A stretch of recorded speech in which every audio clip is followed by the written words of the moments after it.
नमस्कार. कालपर्यंत दिवाळीचा प्रत्येक दिवस आपण सर्वांनीच अत्यंत उत्साहानं साजरा केलाय. मुळातच दिवाळी हा प्रकाशाचा उत्सव मानला जातो. तमनिमाला सरे काजळी वसुंधरा उजळली, अतिहर्षाने स्वागत करूया आली दीपावली. अशा स्वकृत काव्यपंक्तींच्या माध्यमातनं मी माझी भावना व्यक्त करतोय, पण अशाच समर्पक शब्दांमध्ये आपण प्रत्येक वर्षी दिवाळीच्या सणाचं आनंदानं स्वागत करत असतो.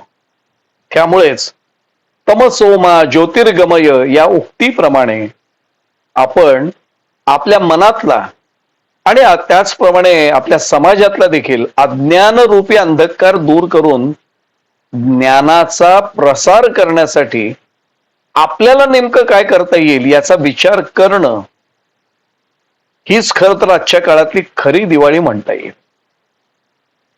केवळ हा दिवाळीचाच नव्हे तर आपल्या संस्कृतीतला प्रत्येक उत्सव, आपल्या संस्कृतीमध्ये येणारा प्रत्येक सण हा साजरा करताना एक आत्यंतिक महत्वाचा असा संस्कार आपल्या मनात रुजवण्याचा प्रयत्न आवर्जून करण्याची नितांत आवश्यकता आज जाणवते. आपण या देशाचे, या समाजाचे अंगभूत घटक आहोत. आपल्यावर आपल्या देशाचं, आपल्या समाजाचं फार मोठं ऋण आहे. याची जाणीव आज प्रत्येकाच्या मनात सतत जागृत राहणं हे अत्यंत आवश्यक आहे. तसं मातृ ऋण, पितृ ऋण कुटुंबाचं ऋण असतं, तसं समाज ऋण, देश ऋण याची जाणीव आज प्रत्येकाच्या मनात जागृत राहणं हे अत्यंत आवश्यक ठरलंय. दिवाळीचा आणि खरं तर प्रत्येक सणाचा, प्रत्येक उत्सवाचा आनंद हा आपण सर्वांनी तर घेतलाच पाहिजे, आपण प्रत्येकानं घेतलाच पाहिजे. पण त्याच वेळी आपल्या समाजातल्या उपेक्षित आणि दुर्बल घटकांनाही असाच आनंद प्राप्त करून देण्यासाठी माझ्या कुवतीनुसार मी नेमकं काय करू शकतो याचाही विचार समाजातल्या प्रत्येकानंच जर केला तर ती आपल्या देशासाठी आणि समाजासाठी खरी दिवाळी ठरू शकेल. देशानं मला काय दिलं यापेक्षा मी देशाला काय दिलं याचा विचार जागा करण्यासाठी, तो खऱ्या अर्थाने अंधकार आपला पहिला जो होता तो दूर करून हा नवीन विचार रुजवण्यासाठी प्रयत्न करणं ही खरी दिवाळी आहे.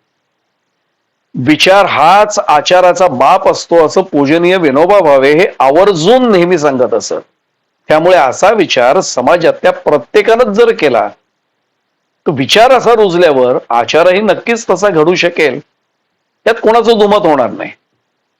आजच्या सामाजिक परिस्थितीत दिवाळीच्याच नव्हे तर प्रत्येक सणाला, प्रत्येक उत्सवाला असा व्यापक स्वरूपाचा सामाजिक आशय प्राप्त व्हावा यासाठी आवर्जून जाणीवपूर्वक प्रयत्न होण्याची आवश्यकता प्रकर्षानं जाणवते. दिवाळीच्या पर्वातला भाऊबीज हा दिवस तर सामाजिक संस्कारांसाठी फार महत्वाचा मानावा लागतो. निदान आजच्या सामाजिक परिस्थितीत तर तो खूपच महत्वाचा ठरतो. आपल्या समाजातल्या प्रत्येक महिलेकडे, प्रत्येक स्त्रीकडे आत्यंतिक आदरानं पाहण्याचा संस्कार हा अगदी लहानपणापासूनच रुजवला जाणं हे आवश्यक ठरलंय. ती काळाची गरज आहे असं जाणवायला लागलंय. स्त्री ही जशी भोग्य नाही तशीच ती त्याज्यही नाही, उलट ती सर्वार्थानं पूज्य आहे. म्हणजे भोग्य नाही, त्याज्य नाही, पण ती पूज्य आहे. हाच संस्कार लहान वयातच सर्वांवर करण्याची जाणीवपूर्वक किंवा हे करण्यासाठी जाणीवपूर्वक प्रयत्न होण्याची आवश्यकता ही आजच्या बदललेल्या सामाजिक परिस्थितीत प्रकर्षानं जाणवू लागले.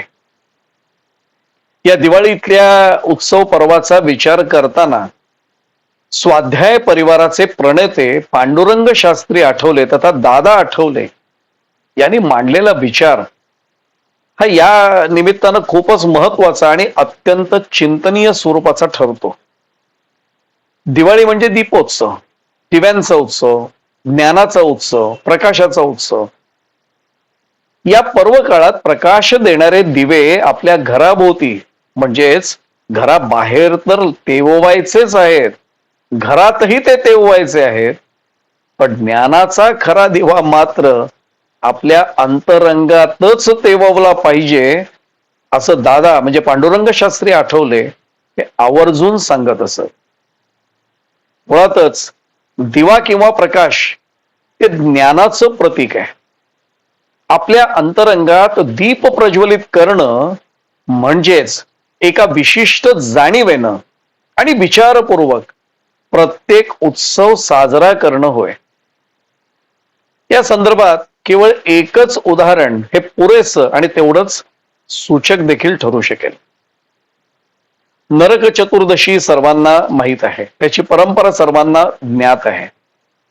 नरक चतुर्दशीला आपल्या जीवनात नरक निर्माण करणाऱ्या अस्वच्छता, आळस, अनैतिकता अशा दुर्गुण रूपी आधुनिक नरकासुराचा संहार करणं हा आजच्या काळातल्या नरकासुराचा वध ठरेल. कारण हे आपले शत्रू आहेत आणि हाच खरा आजच्या जीवनातला आजच्या काळातला नरकासुर आहे. अशा प्रकारचा काल सुसंगत विचार करून दिवाळीच्या उत्सव पर्वातला प्रत्येक दिवस साजरा करण्याचा प्रयत्न झाल्यास हा उत्सव केवळ 5 दिवसांपुरताच मर्यादित राहण्याऐवजी मग प्रत्येक दिवस आपल्या जीवनातला प्रत्येक क्षण हा दिवाळीच तर ठरू शकेल, यात काही शंका नाही. मी अविवेकाची काजळी फेडोनी विवेक दीप उजळी, योगी आप आहे दिवाळी निरंतर च्या श्री ज्ञानेश्वर मौलींच्या ओवीचा संदेश आचरणात आणण्याचा संकल्प करणं हीच आजच्या बदललेल्या सामाजिक परिस्थितीत खरी दिवाळी ठरेल. आपण प्रयत्न करूया या सर्वांनी सांगितलेला हा किंवा सर्वांनी दिलेला हा संदेश आपल्या जीवनात आपल्या आचरणात प्रत्यक्षात आणूया, म्हणजे प्रत्येक क्षण प्रत्येक दिवस हा आपल्यासाठी दिवाळीच ठरेल. पुन्हा एकदा आपणा सर्वांना शुभेच्छा, धन्यवाद आणि नमस्कार.